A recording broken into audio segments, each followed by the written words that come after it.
Dzień dobry. Dzień dobry. Well, guys, we have an interesting one today. 10 invention you didn't know were Polish. Yeah, by In Your Pocket City Guide YouTube channel. Let's react. Let's get started. They've changed the way we live. They come in all different colours, shapes and sizes. We don't always understand them. Sometimes explaining it can be a little difficult. But they've helped us shed light on the world that we previously knew very little about. All of them landmarks in technology, and they all have one thing in common. They were made by Poles. Oh, kurczę, you might say. I had no idea a Pole invented that. But the English-speaking world often keeps the records, and maybe they were having problems with the spelling, let alone the pronunciation.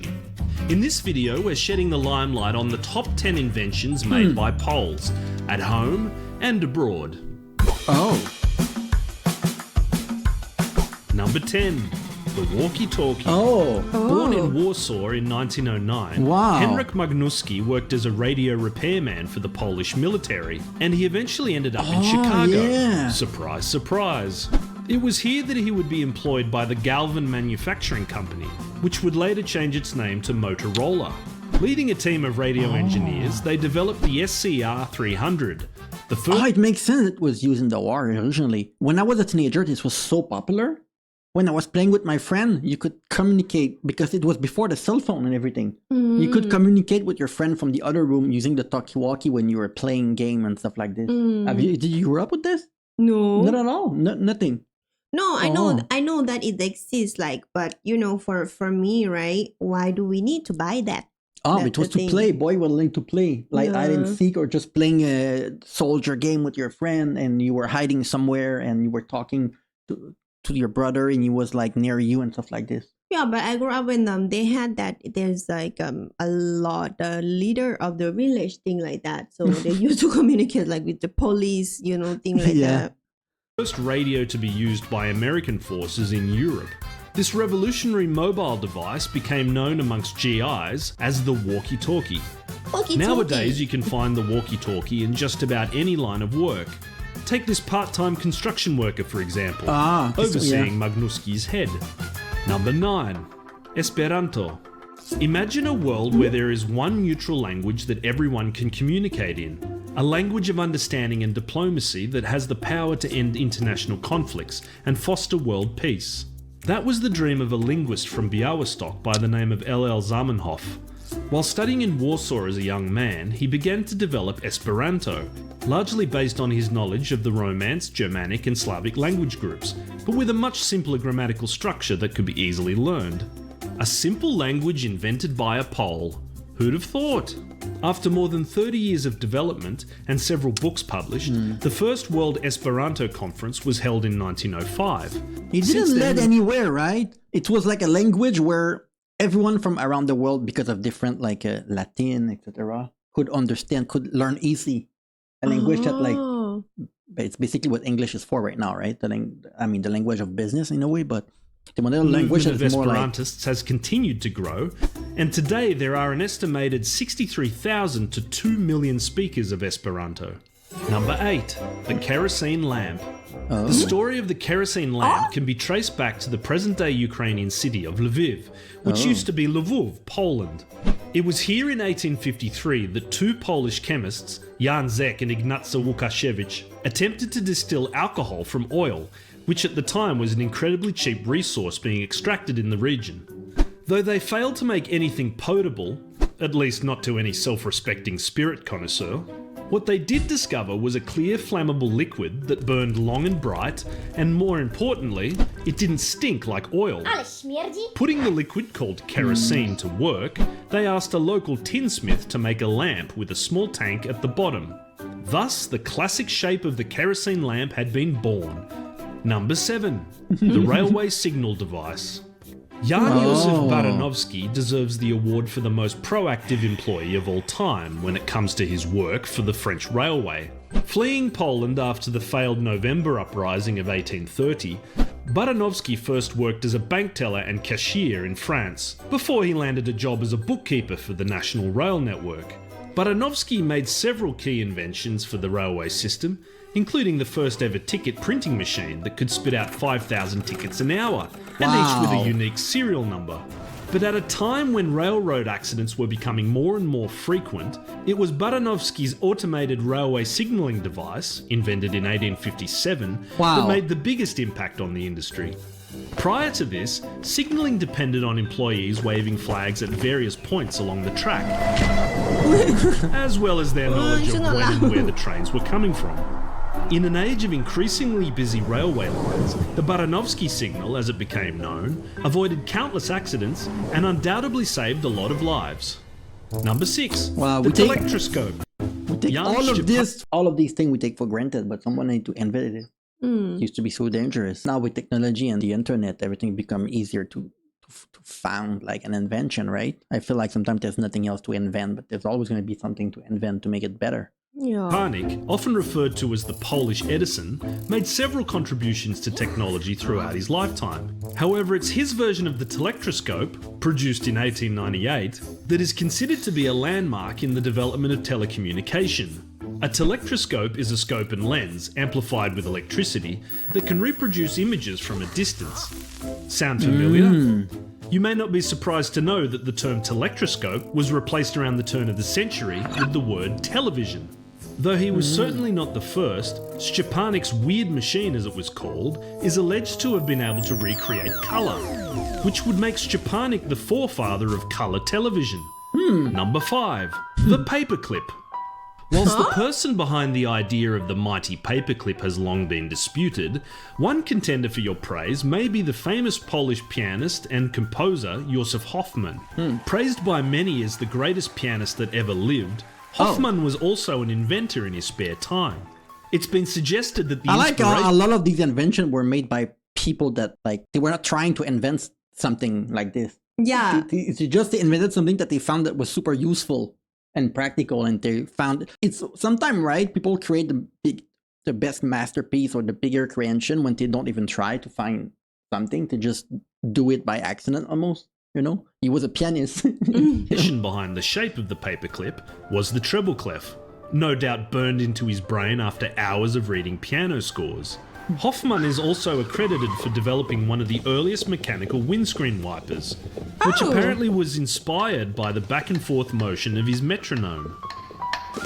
Number 4, the electric-powered submarine. Although experimentation with submersible craft had existed since the mid-16th century, it was a Pole who first successfully created a submarine powered solely by electricity.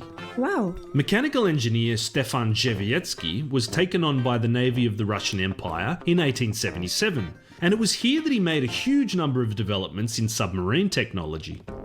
The biggest of these came in 1884, when he installed a battery-powered propeller to a one-man submarine that could chug along at a steady 4 knots an hour. While it may sound slightly unimpressive now, this was a major technological advancement at the time, and especially considering the fact that most submarines were still relying on coal power and oars. Yeah, of course, there's always someone that will come and will make better what you created, but someone need to come up with the original invention, you know, the idea. And especially like back then, there no technology or anything. It's crazy. Yeah, and you need to work with the material that you have. Aside of submarine technology, Dziewiecki is also the guy who invented the taximeter, of all things. Number 3, the vote counting machine. Oh look, it's our friend Baranovsky again. The mid-19th century was a time of renewed interest in liberal democracy, and public voting was taken very seriously. Realising the overwhelming task of counting votes, as well as issues of scrutiny and impartiality, Baranovsky conceived the idea that it would be better for a machine to do all the counting instead. No doubt his obsession with numbers was the major motivator behind this, and other machines he patented as well include the gas meter. Yes, apparently he invented that as well. Number 2, cotton swabs. A cornerstone of modern hygiene. Hey, think about it.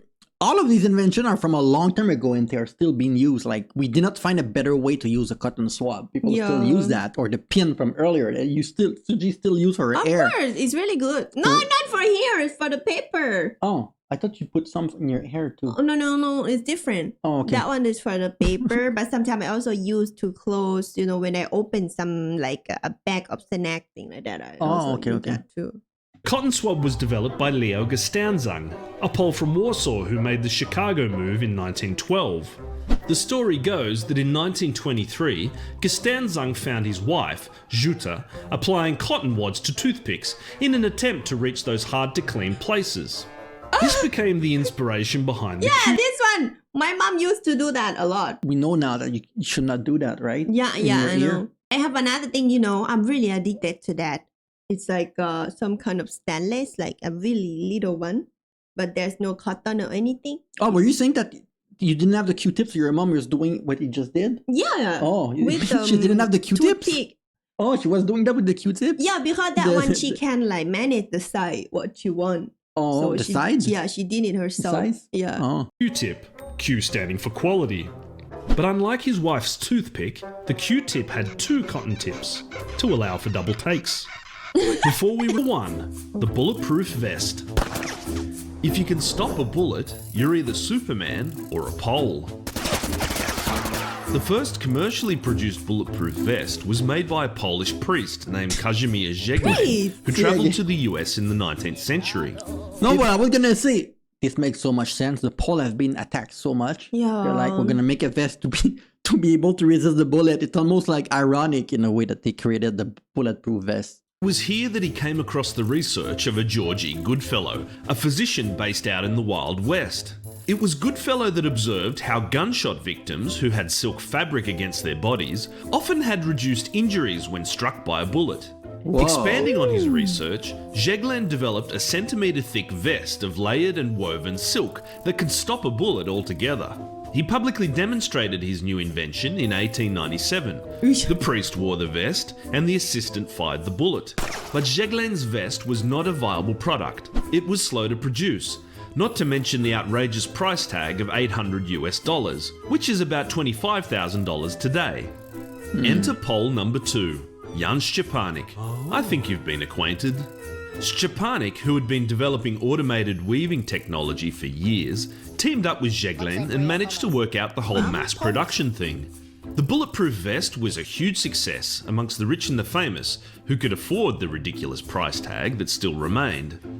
Most notably, Szczepanik managed to palm one off to King Alfonso of Spain, and the vest saved his life during an assassination attempt. Archduke Franz Ferdinand is alleged to have been offered a vest, but turned it down. And we all know how that turned out. Zeglen and Szczepanik eventually had a falling out over business relations. The war, right? And although Zeglen never relinquished his authorship, it was Szczepanik's weaving production and entrepreneurship that made his profit greater. So much so, in fact, that Zeglen's contributions are all but forgotten today. It's also interesting to note that over 60 years later, it was an American woman of Polish descent, Stephanie Kwolek, that developed the polymer for Kevlar, the fabric which is used in today's standard issue bulletproof vests. So what did you think of our list? Were there any crucial Polish inventions that we somehow overlooked? Make sure you leave a comment below.